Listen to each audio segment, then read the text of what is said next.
Firstly, I'll talk about long vowels. Then we will move on to diphthongs and triphthongs. To start with, can you compare short vowel R and long vowel OR? Many of you may say that long OR is longer than short R. That's correct, but not enough. Actually, long vowels and short vowels are different in both quality and length. By quality, I mean the tongue shape, tongue position, and lip rounding. Their phoneme symbols consist of the length markers. Remember, this is not a colon, it's a two triangles. There are totally 5 English long vowels: E, R, O, U. E as in keep, need, sheet. As in bird, herd, nerd. R as in car, star, father. O as in door, store, your. U as in food, mood, tooth.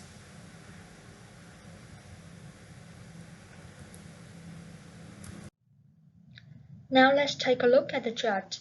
It includes both long vowels and short vowels, which are called monophthongs. As you can see, there are 4 features here: the tongue shape, tongue height, lip rounding, and mouth opening. The feature tongue height and mouth opening parallel with each other, so when your tongue is high, your mouth is closed, but when your tongue is low, your mouth is open. Very easy to remember, right? Okay, at home, please sit in front of a mirror and produce these vowels.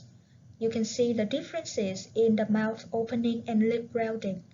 For example, read these vowels continuously. E, E, E, E. Can you feel your mouth opens more and more, and your tongue becomes lower and lower? Next, can you produce long E and long U continuously? E, U, E, U. Do you notice that when you say E, the front part of your tongue is raised, but when you say U, the back of your tongue is raised? Previously, I asked you about long R and short R. Now when look at the chart, you can see that they are different in quality, not only in length. Although being rounded back vowels, short R is pronounced with lower tongue and the mouth is more opened than long R. Now say them. Long R first, okay? Or, R, or, R. See? Now can you use this vowel chart and write the descriptive labels for the following vowels? You should write 5 features, include the 4 features in the chart and one more feature that indicates the length of the vowel, like whether it is a long or a short vowel. Please pause the video for about 5 minutes and do the task.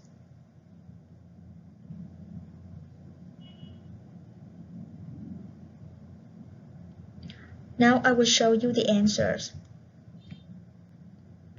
Some of you may have problem with question number 1. Long R. Although it is a back vowel, it is not a neutral vowel. Okay, long R is here. Now, in front of a mirror, say it. R, R. So it is not a rounded vowel. Instead, it is just a neutral vowel or unrounded vowel. Another problem is question number 3. Some of you may be confused with this. Is a an open or a mid-open vowel? Actually, there is little variation in the way individual pronounce vowels, so the two answers are acceptable, as long as it is in the same area. And you don't say that a is a closed or a mid-closed vowel. It's okay. Practice 2. You're going to listen to some words. Then write the vowels that you can identify in each word. Some words may contain more than one vowel.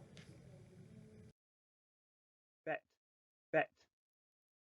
Pool, pool. Mistress, mistress. Searching, searching. Cut, cut.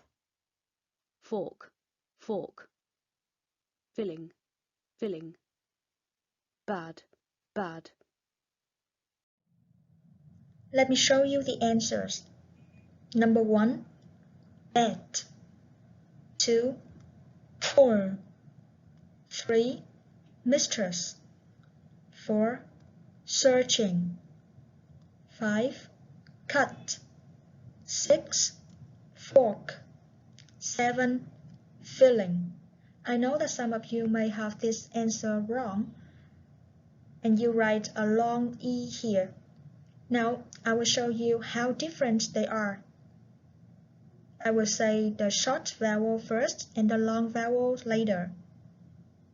A, E, A, E. Filling, feeling, filling, feeling. If you are in front of a mirror, you can see that when you say short E, your mouth is more open than the long E. Number 8. Bed, bed. Now that we have finished monophthongs, let's move on to diphthongs. Diphthongs are sounds which consist of a movement or a glide from a vowel to another. The first is much longer and stronger than the second part. Please remember the 4 words that are bold in this definition. Movement, first, longer, stronger. Totally, there are 8 diphthongs in English. Ear as in here, air as in bear, or as in tour, a as in play, I as in guide, I as in boy, o as in go, ow as in shout.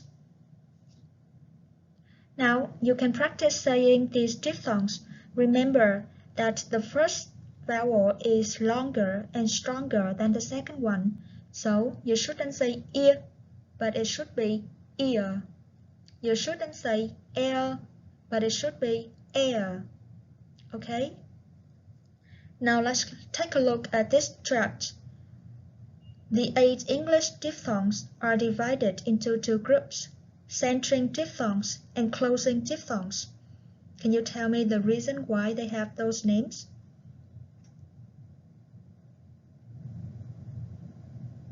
Think about it. As you can see, they are called centering diphthongs because they involve the movements from other vowels to a central vowel, These are closing diphthongs because they involve the movement from other vowels to the 2 closed vowels, e and o.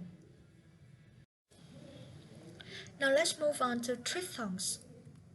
Diphthongs involve a glide from one vowel to another and then to a third, all produced rapidly and without interruption. So, a triphthong is a combination of a closing diphthong and a schwa. For example, air, ire, oil. hour, hour. Can you think of some words that contain these triphthongs?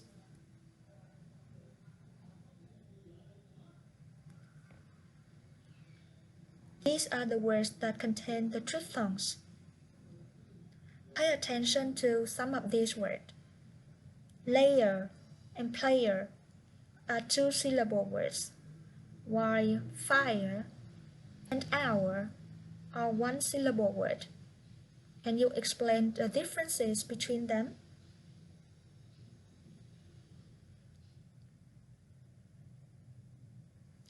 So, this is where phonetics and morphology meet. Layer and player contain two morphemes.